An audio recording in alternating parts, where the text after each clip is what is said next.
What could make an entire American Army convoy stop in the middle of a victorious advance? What kind of man would stand alone in front of hundreds of military vehicles and refuse to move? And what could possibly convince General George Patton himself to leave headquarters and drive to a small French village? August 1944, Brittany, France.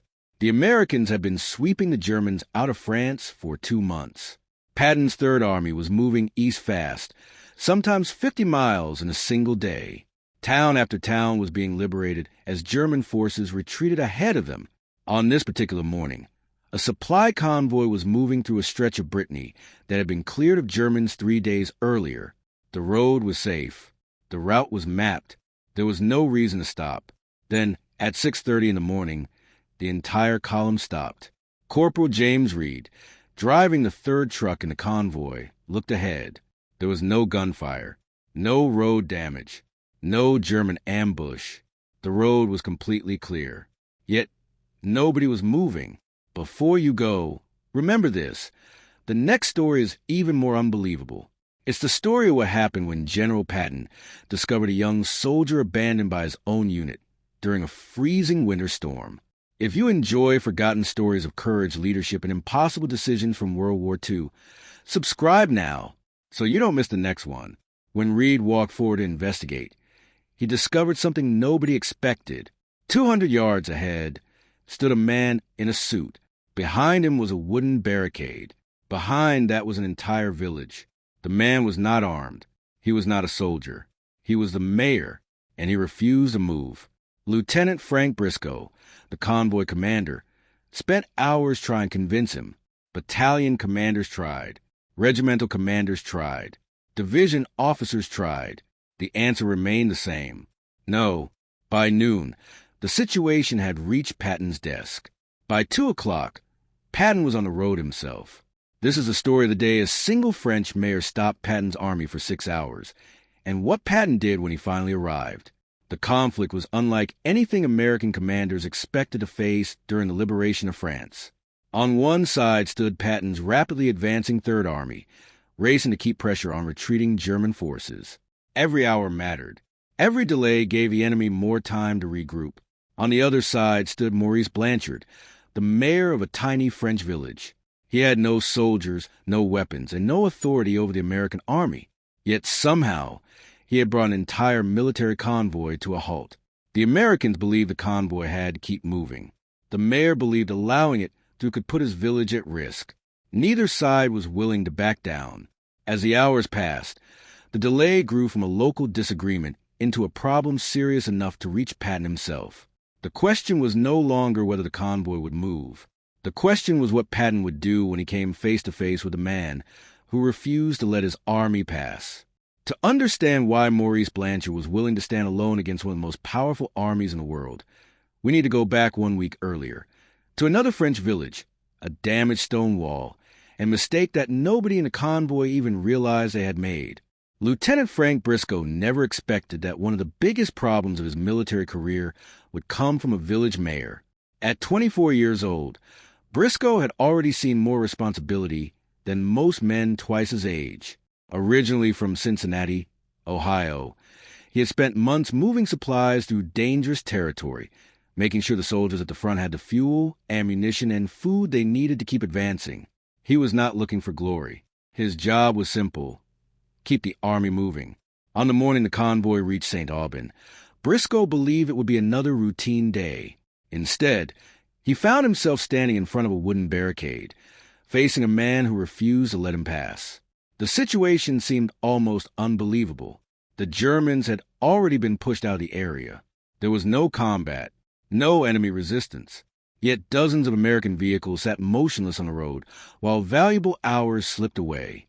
At first, Briscoe assumed there had been a misunderstanding. Surely the mayor would listen once he understood the importance of the mission. But the longer they spoke, the clearer it became that Maurice Blanchard fully understood the situation. He simply disagreed. Blanchard was not trying to help the Germans. He was trying to protect his village. A week earlier, he had visited his cousin in a nearby town and seen the damage left behind when an American convoy accidentally destroyed part of a historic cemetery wall. Nobody had repaired it. Nobody had returned. Nobody had answered the mayor's complaint. To American officers, it looked like a minor accident. To Blanchard, it was proof that once military vehicles entered village, local people were left to deal with the consequences alone. His village was even more vulnerable. Only one road connected St. Aubin to the outside world. Beneath that road ran the village's water line. If it broke, 200 people could lose their water supply. The church and school stood only feet away from passing vehicles. Blanchard had made a decision. No convoy would enter until he would convince his village was safe. As the hours passed, the line of waiting vehicles grew longer. Drivers climbed out of their trucks. Officers checked their watches. Radios crackled with requests for updates. Meanwhile, German forces continued retreating east. Every minute lost here was a minute the enemy could use elsewhere. For Briscoe, the pressure was becoming unbearable. If he forced the issue, he risked creating an international incident with civilians the Americans were supposed to protect. If he did nothing, he was delaying the advance of Patton's army. And with every passing hour, one question became harder to ignore. How long would headquarters tolerate a single village mayor stopping an entire military convoy? But if local commanders couldn't solve the standoff, what would happen when the problem climbed higher and higher through the chain of command? By 9 o'clock that morning, the standoff had already lasted longer than anyone expected. Lieutenant Briscoe had exhausted every reasonable option he could think of. He had offered to move the convoy slowly.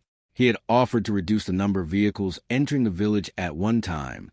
He had even personally promised to accept responsibility for any damage. None of it mattered. Maurice Blanchard remained standing in front of the barricade, calm, polite, unmoving. As word spread through the convoy, frustration began to grow. Some soldiers couldn't understand why the army was allowing a civilian to dictate military operations. Others quietly admitted that the mayor's concerns did not sound completely unreasonable. That disagreement created a new problem. This was no longer simply a traffic delay. It was becoming a question of authority. Who had the right to decide what happened inside a liberated French village? The battalion commander arrived and attempted to resolve the dispute. He failed. The regimental commander arrived next. He failed too. Then division headquarters became involved. The answer never changed. No, the higher the issue climbed, the stranger it seemed. American officers were accustomed to resistance from German soldiers. They were not accustomed to resistance from the very civilians they had helped liberate. Meanwhile, the consequences of the delay continued to grow. The convoy carried fuel, replacement parts, food, and ammunition. Those supplies were intended for units pushing deeper into France. Trucks sitting idle on a country road could not support advancing soldiers. Some officers began warning that if the delay continued much longer, scheduled movements farther east might have to be adjusted. For the first time, what started as a village dispute threatened to affect operations beyond St. Aubin itself. Then, shortly after 1 o'clock, the situation reached 3rd Army headquarters. Patton's operations officer, Colonel Arthur Graham, brought the report forward. A French mayor had blocked an American convoy. The convoy had been stopped for 6 hours. Every level of command below Army headquarters had failed to solve the problem. At first glance, it sounded almost ridiculous. But the more Graham explained, the less ridiculous it became. The mayor wasn't demanding money. He wasn't supporting the Germans. He wasn't acting out of hatred toward the Americans. He genuinely believed he was protecting his people. That detail caught someone's attention. When the report reached General Patton, he asked a question that surprised several officers in the room. He did not ask how to remove the mayor. He asked why the mayor was refusing. And when he heard the answer, the entire situation changed. When Patton learned the real reason behind the blockade, he made a decision that stunned his own staff. And within minutes, he was heading toward the village himself. The drive from 3rd Army headquarters to St. Aubin took less than an hour. For the officers traveling with him, the situation seemed simple. A convoy had been delayed for 6 hours. Critical supplies were sitting on a road instead of moving toward the front. A civilian was refusing to cooperate with military authorities during an active campaign. Most expected Patton to arrive, issue an order, and end the standoff within minutes. But Patton spent most of the drive asking questions. How large was the village? How old was the church? Had any engineers inspected the road? Had anyone verified the mayor's concerns? The more details he heard, the more complicated the situation appeared. Back in St. Aubin, Maurice Blanchard remained exactly where he had been since dawn. Hours had passed. The pressure on him was growing, too. Villagers watched from windows and doorways. Some admired his determination. Others worried he had gone too far. A few quietly questioned whether standing against the American army was a mistake. After all, these were the men who had helped free France. What if Patton arrived angry? What if the army simply pushed through? What if the village paid a price for the mayor's decision? Blanchard understood those fears. Yet he also remembered the damaged cemetery wall in his cousin's village. He remembered the unanswered letter. Most importantly, he remembered his responsibility. If the water line beneath the road was damaged, the people suffering the consequences would not be military officers. It would be the families living in St. Aubin, children, elderly residents, farmers, people who had already endured years of war. As the afternoon wore on, the emotional pressure intensified on both sides. Briscoe feared being blamed for a delay he could not solve. The villagers feared losing the infrastructure they depended on. Commanders feared disruptions to future operations. And somewhere between those competing concerns stood a question nobody had answered. Was the mayor overreacting? Or had the army failed to take legitimate civilian concerns seriously? Then another detail emerged. Engineers reviewing maps discovered that the mayor had not invented the danger. The main water pipe actually did run beneath the narrowest section of road. The church walls did create a tight passage for large vehicles. For the first time, senior officers had evidence that Blanchard's fears might have some basis in reality. That discovery changed the conversation. The mayor was no longer being viewed simply as an obstacle. He was becoming a man trying to prevent a problem before it happened. But that created an even more difficult challenge.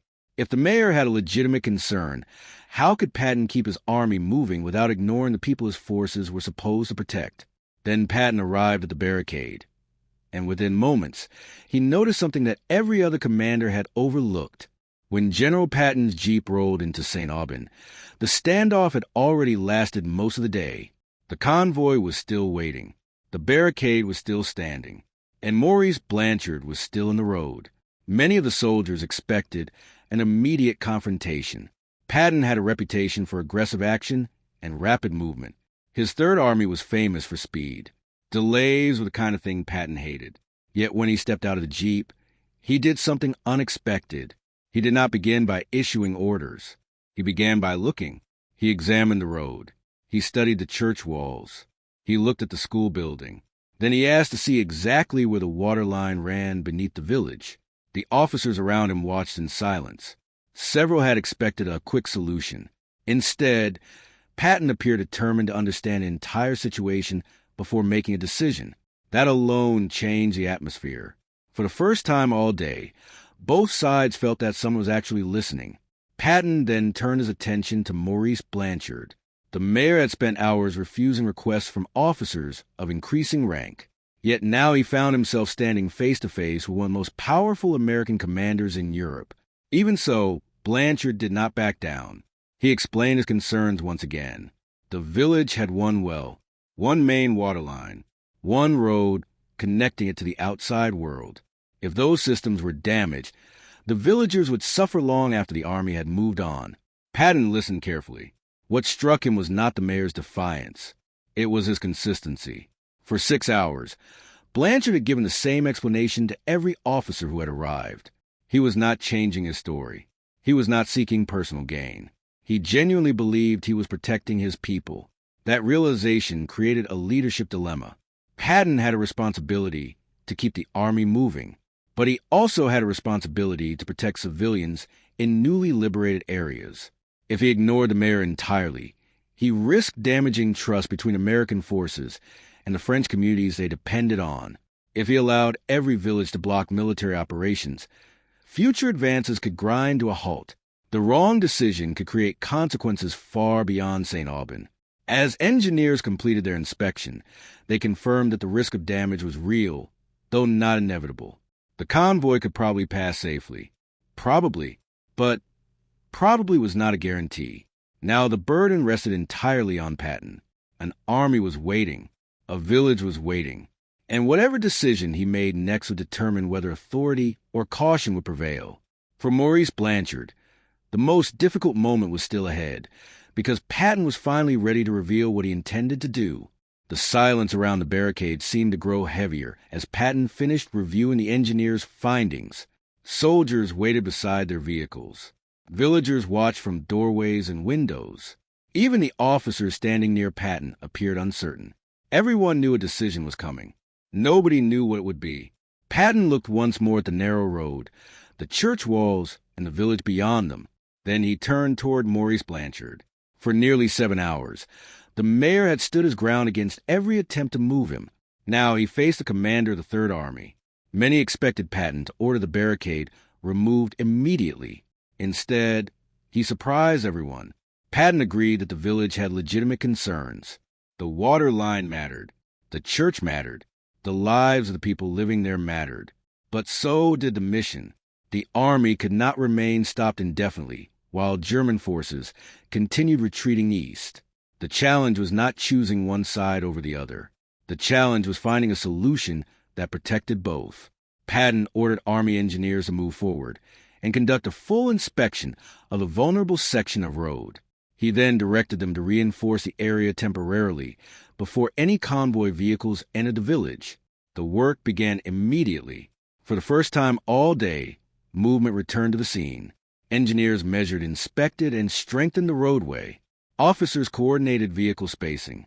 Drivers prepared to move under strict instructions. Hours of deadlock suddenly turned into action. Yet Patton was not finished. He ordered that the convoy pass through the village slowly, one vehicle at a time, under engineer supervision. Any sign of damage would halt the movement instantly. It was a compromise neither side had expected. The mayor had not won completely. Neither had the army, but both had been heard. As the first truck rolled through the narrow passage, villagers watched nervously. Then came the second, then the third. One by one, the vehicles crossed the village without damaging the water line, the church, or the school. The convoy was moving again. The standoff was over. But the moment that people remembered most came afterward. Rather than treating Blanchard as an enemy, Patton acknowledged that the mayor had been doing exactly what a responsible leader should do, protecting the people entrusted to his care. That unexpected response transformed a confrontation into something far more important. It became a lesson in leadership. But was Patton right to accommodate a man who had stopped his army for nearly an entire day? Or did his decision create a dangerous precedent that could have slowed future operations across France? The standoff ended with compromise that balanced military urgency and civilian safety. Patton's decision showed flexible leadership. He adapted instead of relying only on authority. The convoy then moved forward with no damage to the village. It also helped maintain trust between U.S. forces and local civilians. Was Patton right strategically? Yes. He kept momentum while avoiding unnecessary destruction, but it risked encouraging future civilian delays in military operations. The lesson: leadership is balancing speed, authority, and human consequences under pressure. True authority is solving conflict wisely, not simply enforcing power. That balance defines effective leadership in war and beyond.